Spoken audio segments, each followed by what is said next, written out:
Reverend Wendy continues her series, How to Be Happier. This week, Reverend Wendy looks at the relationship between money and happiness, including the idea that it is the love of money, not money itself, that is the root of all evil.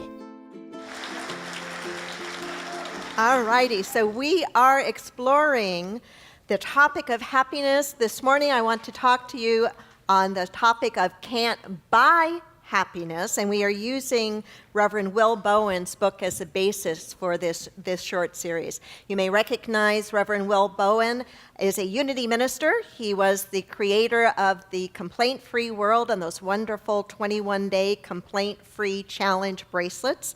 So we're going to be diving into his work here in just a moment. But last week, one of the homework assignments I suggested was that each of us catch ourselves throughout the day and ask ourselves, what feeling, what emotion am I practicing? What am I practicing right now? And if we find that we are practicing something that we really don't want to get really good at, then we're going to stop and we're going to choose something else to practice. Well, Terry Dietz on my staff sent me this great video of a little boy being our teacher, and I want to share that with you as we get ready to start our message today. So if we can have the lights off and the video up.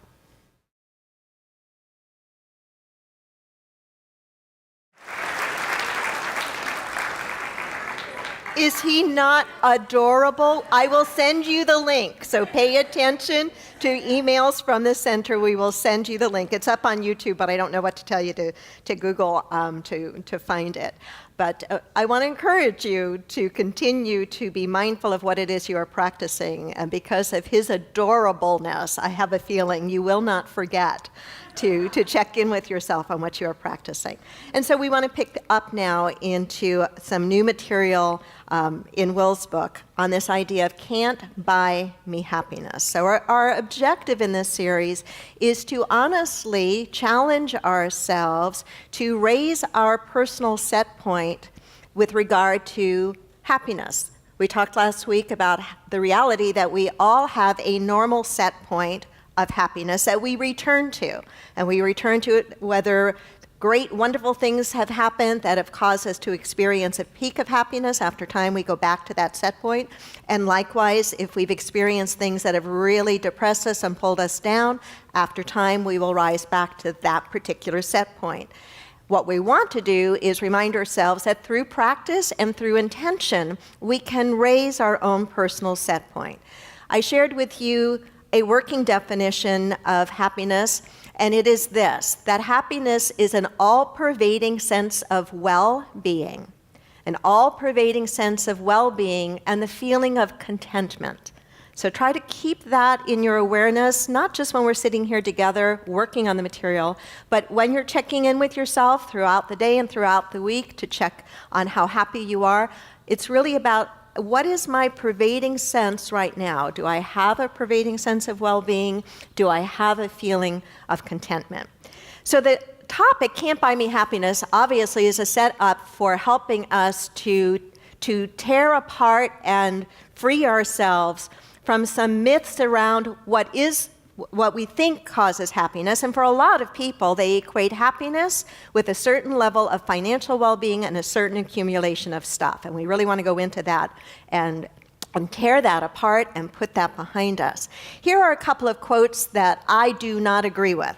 He who says money can't buy happiness just doesn't know where to shop. I do not agree with that statement. Nor do I agree with the statement that he who dies with the most toys wins. Those, they make my very soul shiver. They make my very soul shiver. I like this one from George Carlin. Trying to be happy by accumulating possessions is like trying to satisfy hunger by taping sandwiches all over your body. Isn't that great? Can you get the visualization, taping sandwiches all over your body? So keep that vision in mind and let that inspire you to break that myth. So Bowen suggests that the myth that more money automatically equals happiness is something we have to transcend. more money does not automatically equal happiness. Now, is there any relationship at all to money and happiness? Well, there's quite a bit of research that does suggest there is some correlation to money and not so much happiness, but the diminishment of feelings of fear and worry and stress and anxiety. And that makes sense, doesn't it? We live in a world where we're not bartering things for things. We barter or we exchange money for things that we need, and we all have certain basic necessities: food, shelter, clothing, and so forth. And so there is a fair amount of research that absolutely does suggest that a certain level of financial well-being helps to diminish or eliminate those feelings of stress and worry that are directly related to not being able to provide for yourself. But what it goes on further to say is that there is a pretty moderate level at which once you go past that, there is not much improvement in the diminishment of any of those negative feelings. And furthermore, it points to a really critically important point, which is that just because we begin to eliminate or turn down the volume on anxiety and fear and worry that might be associated with the feelings of not enough, that doesn't automatically translate into feelings of contentment and well-being and joy. Just like the absence of war, while a really good thing, and I think we should strive for that, does not create automatically a world of loving kindness and compassion. It's certainly a step in the right direction, but the elimination of the negative does not automatically guarantee the manifestation of the positive. Does that make sense? Important to remember. This has been called a Chinese proverb. I've seen it attributed to other sources, so I'm not sure what's correct, but I like these words. Money can't buy us happiness. With money, you can buy a house, but not a home. With money, you can buy a clock, but not time. With money, you can buy a bed, but not sleep. With money, you can buy a book, but not knowledge. With money, you can buy a doctor, but not good health. With money, you can buy a position, but not respect. With money, you can buy blood, but not life. Really, all the things that matter most to us are things that don't come because of anything we can buy with dollars and cents. Some time ago, the United Nations commissioned some research, commissioned a World Happiness Report. Isn't that a great idea? A World Happiness Report. And they too found that there is this belief that money equals happiness when in fact their research shows no, it doesn't. And in fact, the quest for it actually undermines the experience of well-being and of joy. It reminds me of the Bible verse that is often used, money is the root of all evil. But that's incorrect. It's impartial, it's an incomplete representation of the teaching. It is the love of money that is the root of all evil. And that is such a really important piece to remember. The love. What is love? It is an action. Love is a state of consciousness. And it is, if we put our state of consciousness attached to a thing, attached to the acquisition of a thing, it is going to be done at the harm of ourselves. What it is pointing to is it is the consciousness with which we pursue anything that matters even more than the thing that we pursue. If we pursue peace with an angry, divisive, I'm better than you, forceful kind of energy and attitude, the peace that we will see will be a temporary peace. It will not be a lasting peace. It will not be a deep and real peace. The consciousness with which we do anything matters supremely. A second point that Will makes in the book is the danger of comparison. Comparing ourselves always leaves us unhappy, regardless of how much we have. Comparing ourselves with others always leaves us unhappy, regardless of how much we have. He cites some research that was done by behavioral scientists with a group of monkeys. And with this group of monkeys, they were studying the harmony existent within this particular group. And then they introduced to this group of monkeys, they introduced into the cage a toy. And one of the monkeys got the toy and started, playing with it, holding it, doing things with the toy. And they noticed at first that while this monkey was playing with this toy, the other monkeys exhibited behavior that we would call curiosity. They would come up to the monkey, they would look at the monkey, they would look at the toy, they were curious. And then after a while, the curiosity shifted, and it was no longer curiosity that they were exhibiting aggression. They were trying to get the toy. Initially, the monkey who had the toy was exhibiting playfulness.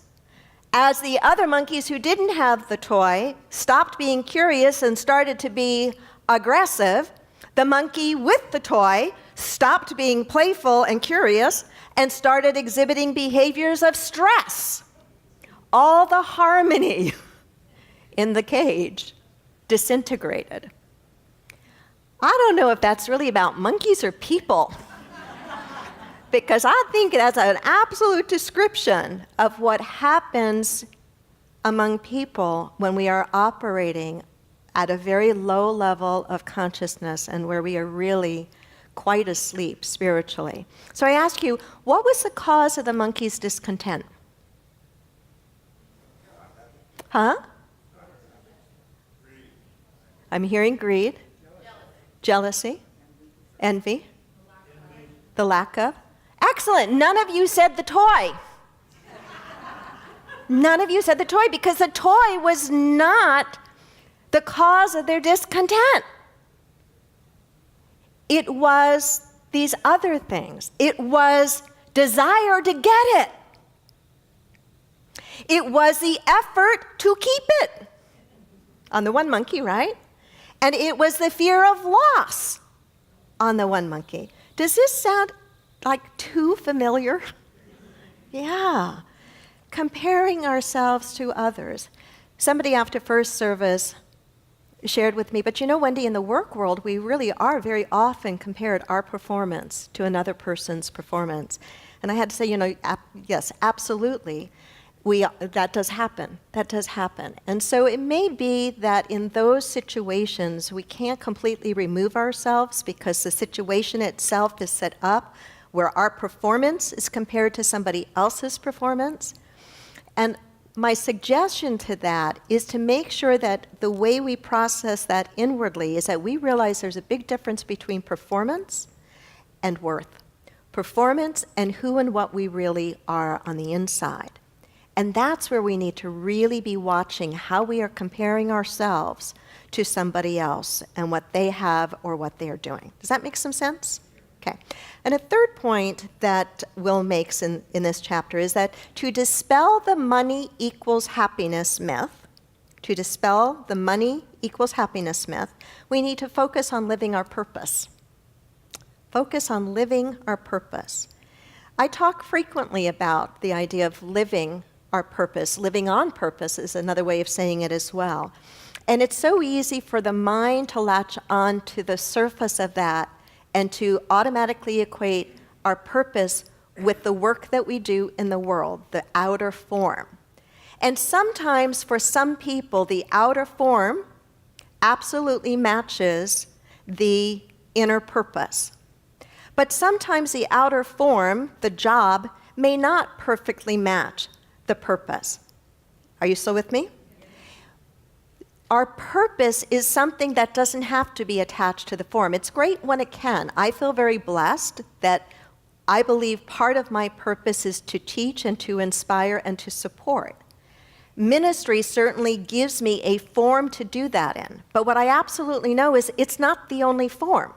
I could be doing many other kinds of things that would allow me to still be true to my purpose, to my calling. When we line up our lives, when we get clearer with ourselves, what is our purpose? What what comes naturally to us? What are seemingly our natural tendencies and gifts?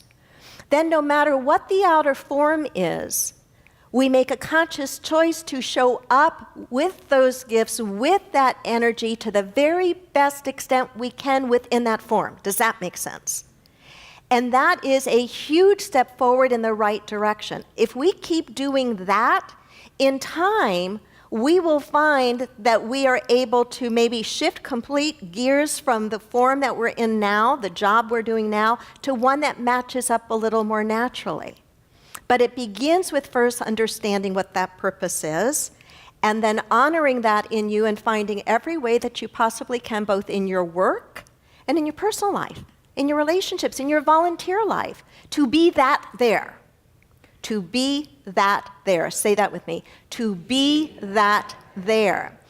Will writes about a story out of Buddha's life. And I don't know if this is accurately attributed to the Buddha or not, but I like the story.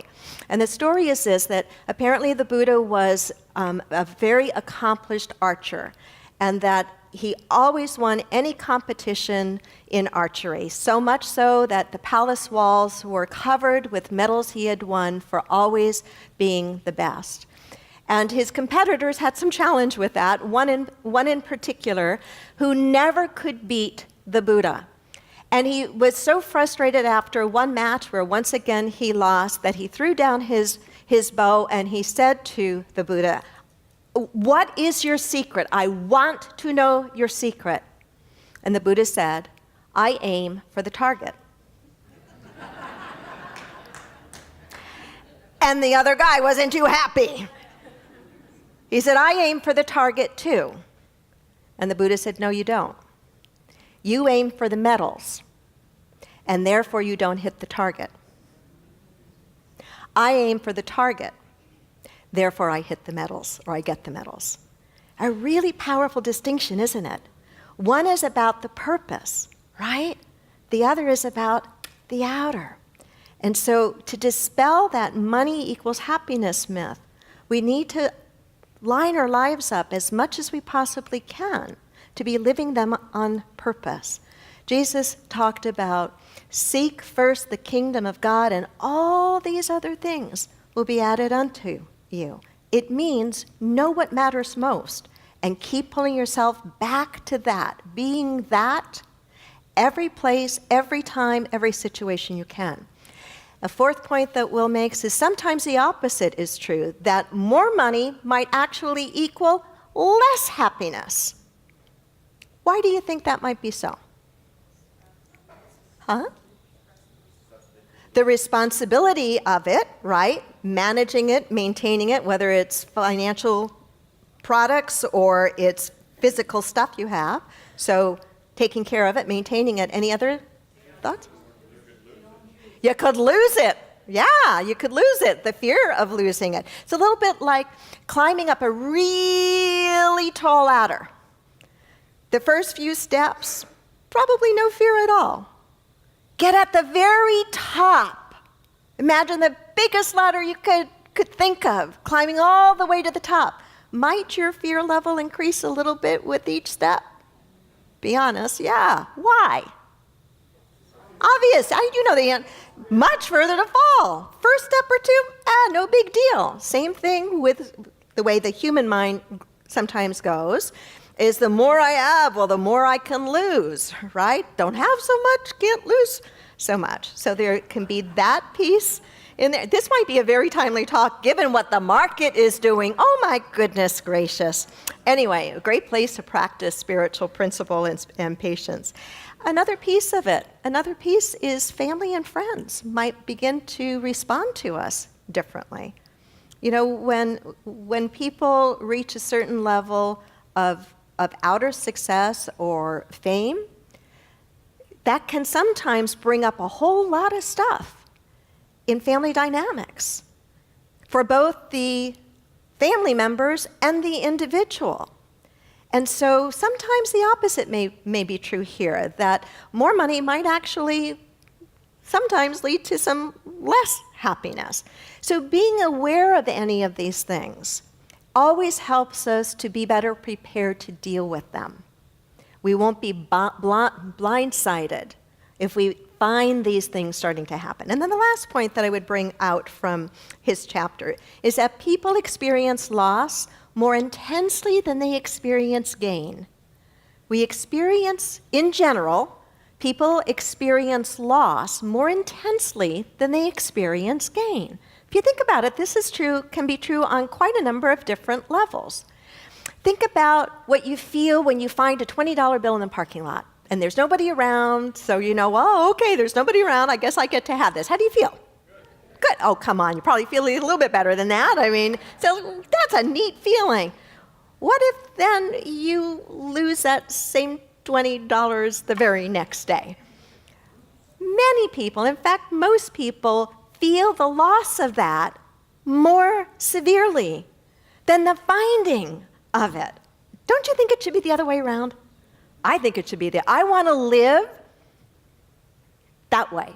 I want to live where the sense of gain, and I'm not talking about material gain here, but the sense of attraction, the sense of drawing something to me that I appreciate, feeds me much more than the fear of losing it. We can flip it and look at it in a different way. How are you when somebody, in a 24-hour period, you get a scathing, nasty, critical email about something you've done, and you get, in that same day, an email raving about the difference that you've made in someone's life? Which do you tend to pay attention to when you fall asleep at night? Which one? Is it the criticism? Yeah, I bet if we're honest in this room, probably most of us do. Now, there's something tricky about this. I'm going to bring this point up, and then I'm going to wrap up here pretty darn quickly.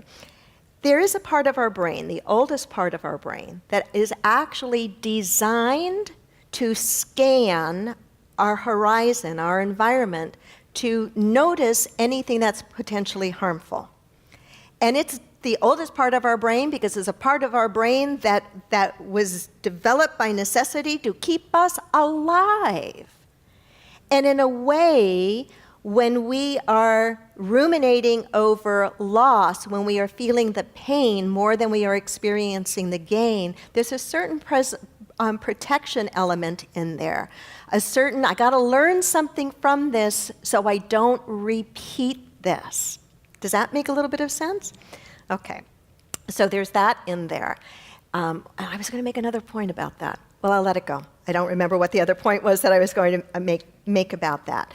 So when we make a commitment to begin to practice a new way of being, it's important for us to acknowledge where we are right now. So we talked last week about the reality that we all have a set point, a happiness set point, the point that we tend to go back to. I want to invite you this week, in fact, I want to invite you today, right now, when I ask you the question on a scale of 1 to 10, how happy are you? How happy are you? Don't overthink it. On a scale of 1 to 10, and you don't have to share it with anyone, how happy are you? Don't overthink it. Hold that number. Remember that number, because that's your baseline for the week. Okay? Now ask yourself how happy you want to be. Where do you want it to go up, all right? And hold that number. I know this is going to sound overly simplistic, but play with me. Throughout the day, I want you to go back throughout your day and periodically just check in and ask yourself, how happy am I right now? How happy am I right now? What happens is because you have set a goal for yourself of what you want to be that is higher and further than what you currently are, if you will consistently ask yourself, how happy am I now, you will be training yourself to notice and make a different choice. To notice and make a different choice. We teach in metaphysics that what gets our attention gets us, what we give our attention to expands and increases. So that's part of your homework assignment. Another piece of your homework assignment might be find yourself a happiness buddy. A happiness buddy. Who are you going to talk to about being happy? Maybe it's your partner. Maybe it's your spouse. Maybe it's your child. Maybe it's a prayer partner here at the church. But a happiness buddy. that you're going to check in with, and you're going to talk about how happy are you, and you're not going to practice complaining. Okay? Not going to practice complaining. And then the last is, if you are following along in Will's book, and I know that some of you are, he has a really great exercise in the book called See Your Future, Be Your Future. And in this exercise, it's a written exercise, he suggests that you sit down with a piece of paper or electronically, digitally, and ask yourself how you would be and how your life would look, what you would be doing, how you might be different if you were happier. And it's not enough just to say, I'd be happier, I'd be better. Got to put some specificity to it. I did this months ago when I started working with his material, and what was surprising to me is when I spent just a little bit of time, it's not more than 15 minutes or so. The beginning were things that I would have expected I would have put. They were more cerebral, cognitive. I thought about them. But then after a while, there were some other things that I found myself writing. And it has been a joy and an inspiration for me to go back and read this list that he suggested I make. And it is almost like a visual blueprint that gives me something to work toward. So I encourage you to do that. And the last that I want to do is read to you a beautiful example of this at work. And this is from a member of our church, Julia All, and it's about her son. I asked Julia if I could read this. So she wrote this to me this week after last week's message. Dear Wendy, yesterday was special for me. I walked out of the Unity Center ever so grateful for my son, AJ. AJ has Williams syndrome. For years, I've known that I could be a great influence by the questions I asked and statements I made over and over to him daily. I've always said to him, be a leader where you stand. AJ, you are a smart man. AJ, you make a big difference in people's lives.